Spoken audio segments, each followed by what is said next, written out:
going to be a cluster. Drove across the street to the Murphy, parked outside. I'm kind of off on the side of the road. The SkyTrack is there that wasn't there last night, so they dropped that off early this morning. There's two, I guess they're day labor guys. They're work ready kind of people. They don't know what the hell they're doing. They're thinking they're going to get this off this trailer with a two-wheeler. I told them, no, that's what that lift is for. So all we got to do is take that off. Yeah, that's kind of how it works. Yeah.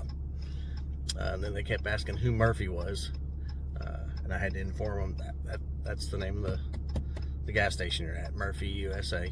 So then the name they have on the ticket isn't my name, so they're confused on that too. I told them it might be somebody else that's coming in to unload, unhook, rehook, blah blah blah. These guys are just,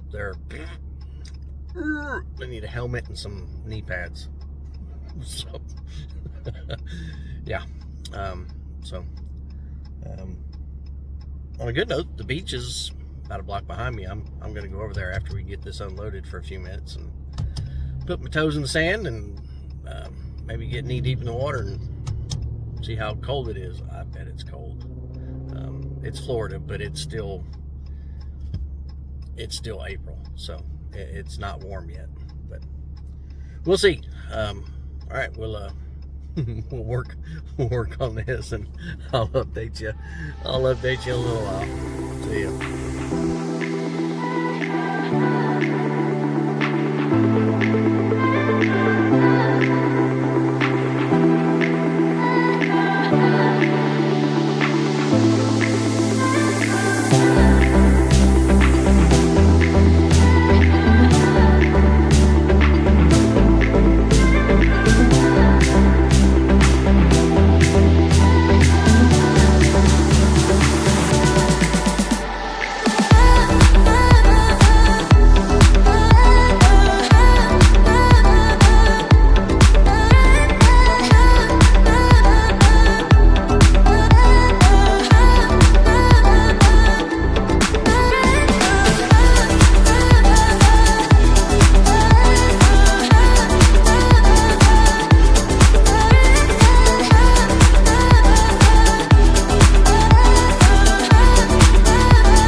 All right, we're unloaded. I'm gonna walk over here about a block and a half, go put my feet in the water, take a little video of the sand and the surf. What do you think?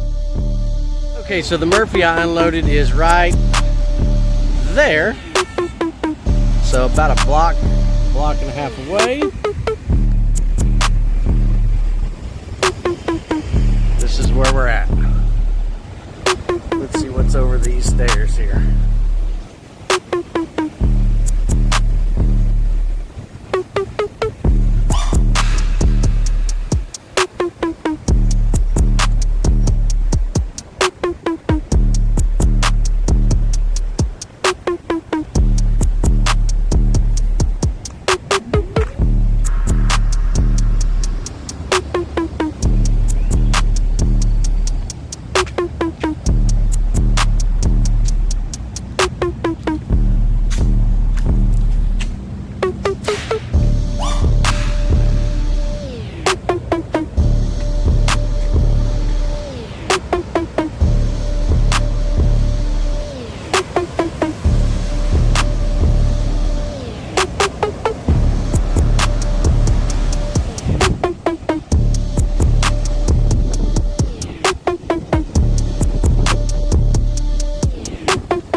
right, so we got our order unloaded this morning.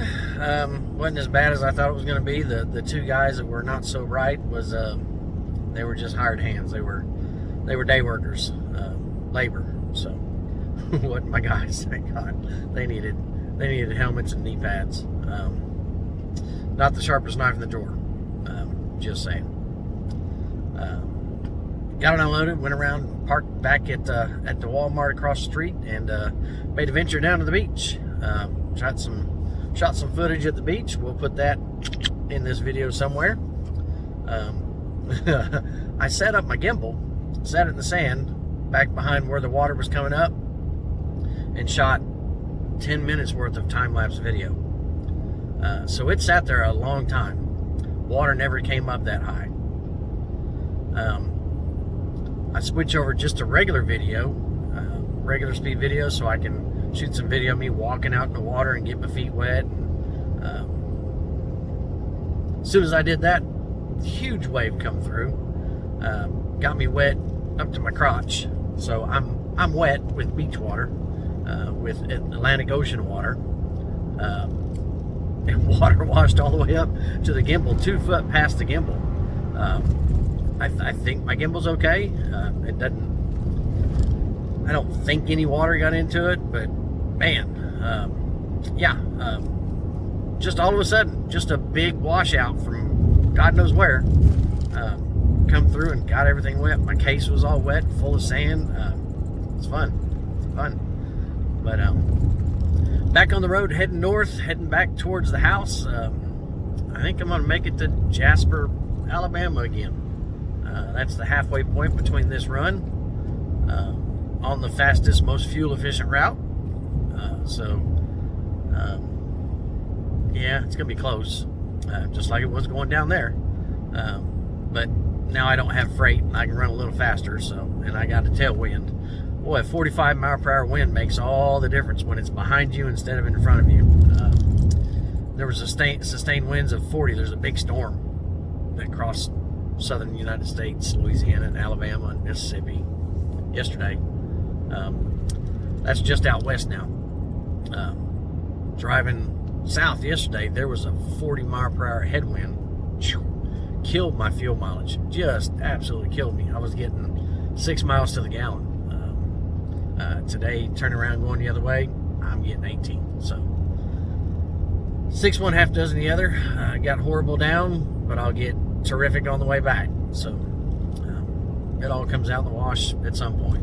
But head north, gonna make it to Jasper. I might get a hotel room. Depends on what time I get stopped for the night. If I get stopped too early, I might get a room. There's a Hampton Inn or something right there. So and then if not, I'll park at the Cracker Barrel. If the Loves is full, I'll get me a shower at the Loves. If I don't, stay in the hotel. So couple options on the board. We'll figure it out as we go along.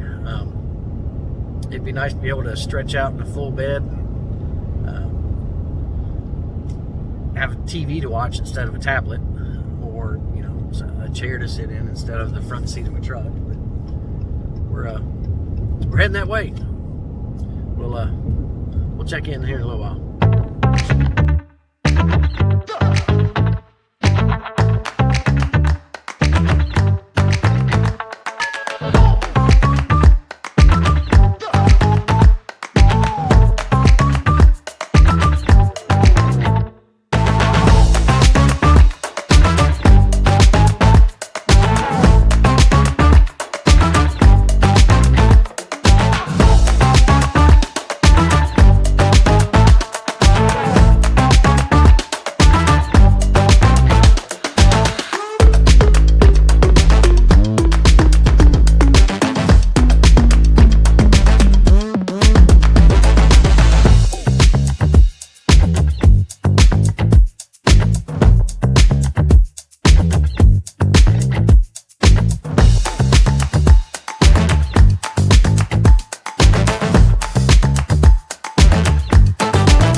All right, just reached out to a broker, see about booking a load. picks up in Birmingham, which is about 5.5 hours in front of me. So it'd be a tomorrow morning pickup kind of a thing. He'd have to come up a couple $100 for me. Let me take a 34-hour reset at the house over the weekend and deliver it next Wednesday. If he can be okay with those stipulations, then I'll take the load. We'll go to Utah. Not quite West Coast, but it's pretty close. Back and forth, back and forth, back and forth. But again, I'd rather take one pick, one drop on a long one. Whoa, man. Get off your phone. Well, say that. I'm on the phone too. But I'm not holding mine. Yikes. That was scary. I don't even know what I was saying. Anyways, Birmingham, Alabama to Ivins, Utah. We'll see what he says when he calls me back. We'll let you know. All right, something's jerking up, but not in my tail. It's happened 2 or 3 or 4 times on this trip. You get down south, there's BPs, British Petroleum. We don't have those up in Oklahoma and to the west. They're all east and southeast. British Petroleum, on their signs, their road signs, their regular unleaded fuel is green. To me, green is diesel. That's at home. Regular fuel is red, diesel's green. That's the facts, and that's the truth. But you get these BPs, and their road signs are in green. So as I'm driving, I get excited because I see 329 and it's in green. Oh, cheap fuel. I gotta stop and get some fuel. If you don't know, I have a 90-gallon ox tank in the bed of the truck that's plumbed into the fuel neck. So there's a rubber hose that comes off the tank. It's got a shut-off valve on it, and then it continues down underneath and hits the fuel neck, and then there's a rollover valve there. So you've got to go in and cut the fuel neck, put this aluminum piece in with the rubber hose pieces and use clamps, but you plumb it in to where it's gravity fed, and it's always feeding your stock tank, your factory mounted fuel tank. So what I do is I fill up with the cheap gas, cheap fuel, whenever I can, because I can buy it up to 120 gallons at a time. So my factory tank is 30 gallons. I don't know, it's that 32.3 or 16 divided by pi. I don't know exactly what it is. But then the tank in the back is 90 gallons. So I carry, when I'm full, about 120 gallons worth of fuel. Even at 12 or 13 miles a gallon, you can go 1,500 miles in between fill-ups. I don't like to push it that long. When I start getting down to just my factory tank, I usually stop and fill up. I don't like to play games, but I buy the fuel when it's cheap, where I can, and then when I go into East Coast, West Coast, Chicago, points north where the fuel is $5, $6, $7 a gallon, I don't have to stop and get fuel. I fuel up the last cheap place I can before all the expensive prices. Get up, get my business done, and get back out on my cheap fuel, and then I buy more cheap fuel later on down the road. I was questioning buying the tank for the longest time when I first started doing this. The first week after I had it, I don't know how I ever lived without it. I absolutely love my ox tank. My first truck, my Laramie, has a 120-gallon ox tank plus the 30-gallon stock tank. So I could carry a lot more fuel on my Laramie. When I switched over to this new truck, I just left that fuel tank in there and bought a new one for this one. The other one was big. It was L-shaped. So my truck box sat on top of the L part, the bottom part of the L. So the first 3 foot of the bed of my truck was unusable. I still have a truck box on this one, so my 90-gallon fuel tank is this wide, and then my truck box is this wide. It's the same. It's 3 foot across between the both of them. But underneath the truck box, I can put stuff. I can put dunnage, straps, whatever I want to carry can fit under the toolbox. But I was wondering if anybody else gets pissed off when they see the BP sign and they think they're going to get some cheap fuel and they don't. Are you watching? BP executives, are you listening? In America, regular fuel is red, diesel's green. Good Lord, that's bright. I've been in cloud cover all day, so sun breaks through the cloud, it blinds you. I think I burnt my retinas. But yeah, I just wondered if anybody else is frustrated. I get so frustrated. All right, check in a little while.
Where I started yesterday morning.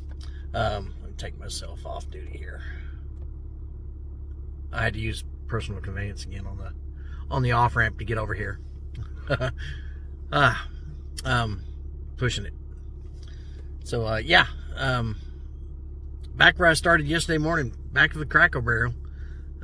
Love's is full again, looks like, as I was driving by. I didn't even try it today. I just come straight over here, and I hoped that there was no RVs in these spots, and there's not even one. So all good in the hood. Parked up for the night. We're gonna call this run a wrap. I won't shoot any video tomorrow. I'm just going home. I'm not picking up anything. I'm not delivering anything. It's like 7.5, 8 hours to home from here, so we'll just call it a wrap on this trip. It is cooler in Florida. I'll tell you that. And that water was cold. When it splashed up and got me wet, it got my whole crotchal area wet. Yeah, my giblets and gravy was cold. It was cold. There was definitely some shrinkage. We'll just leave it at that, and we'll just call it good, and we're done. Yeah, we're a wrap on this run. Maybe we'll get home and get our 34-hour reset done, and we'll start over Monday. I'll see if I can find a load I can go pick up Monday, and off we go. All right, guys. See ya next time.